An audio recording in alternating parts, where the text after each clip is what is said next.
Hi friends, ഞാൻ സുധീർ. എൻ്റെ വീടിൻ്റെ മുൻവശത്ത് നിൽക്കുന്ന ഡ്രാഗൺ ഫ്രൂട്ട്സ് ചെടിയുടെ പൂക്കളാണ് നിങ്ങൾ കാണുന്നത്. ഇന്നലെ രാത്രിയിൽ വിരിഞ്ഞതാണ്. ഈ ചെടിയുടെ പൂക്കൾ രാത്രി 8 മണിക്ക് ശേഷം മാത്രമേ വിരിയൂ. 2 വർഷമായി ഞാൻ ഈ ചെടി നട്ടു വളർത്തിയിട്ട് ആദ്യമായാണ് ഇത്രയധികം പൂക്കളുണ്ടാകുന്നത്.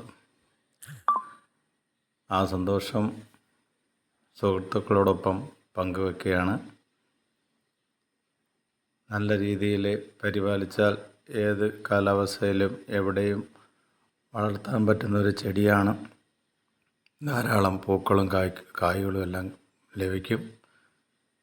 എല്ലാവരും അതിനുവേണ്ടി ശ്രമിക്കണം എന്നൊരഭിപ്രായമുണ്ട്.